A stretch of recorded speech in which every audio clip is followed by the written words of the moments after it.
সকালটা না অনেক ব্যস্ততার মধ্যে দিয়ে চলে যায়।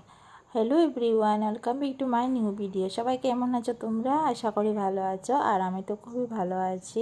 তো আজকে ছিল সোমবার, আর আজকের থেকে আমার মেয়ের এক্সাম শুরু। তো সকালটা মানে এত তাড়াহুড়া ছিল যে ওকে খাইয়ে দাইয়ে রেডি করে স্কুলে পাঠিয়ে দিয়েছি। আজকে ওর পাপার সাথে স্কুলে চলে গেছে। মেয়েকে স্কুলে পাঠিয়ে দিয়ে এখানে এসে বসলাম চা খেতে। সকালটা যেহেতু চা খাওয়া হয়নি, কারণ ব্যস্ততার মধ্যে ছিল, আর যেহেতু ওর পরীক্ষা, তো ওর জন্য ওকে নিয়ে একটু পড়তে বসেছিলাম। আর ঘরের কাজকর্ম প্রায় আমার সবই রয়ে গেছে অন্য দিনের তুলনায়। অন্য দিন তো সকাল সকাল শেষ হয়ে যায়।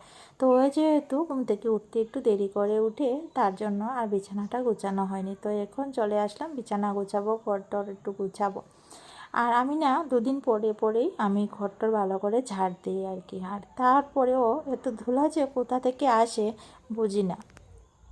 তো আমি সবসময়ই চেষ্টা করি ঘর দরজা পরিষ্কার করে রাখতে, কারণ আমি গুছাতে একটু বেশি ভালোবাসি। কারণ না, আমার ঘর গুছাতে ভালো লাগে, কিন্তু আমি সময়ের জন্য গুছাতে পারি না। আর এই দেখো না, মোছামুছি করছি, আমি প্রায় দিনই মোছামুছি করি, তারপরে তো ধুলো পড়ে যায়। আর এই ড্রেসিং টেবিলটা আমি মেয়ের জন্য গুছিয়ে রাখতে পারি না একদমই।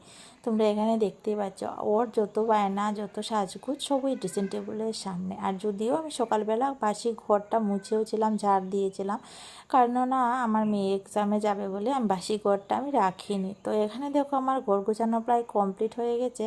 আর তাও এবার সামনাটা আমি আবার একটু মুছে নেব, কারণ আমি স্নান করে এসে ঘরের নোংরাটা ভালো লাগে না, আর একটু ফ্রেশ লাগে তাই। তো এখন চলে যাব স্নান করতে। আর স্নান করে এসে পুজো দিতে বসে গেলাম। যদিও আজকে পুজো দিতে অনেকটা লেট হয়ে গিয়েছে, কেননা অন্য দিনের তুলনায় আমি ও স্কুলে যাওয়ার আগে থেকেই আমি পুজো টুজো সব আমার শেষ হয়ে যায়।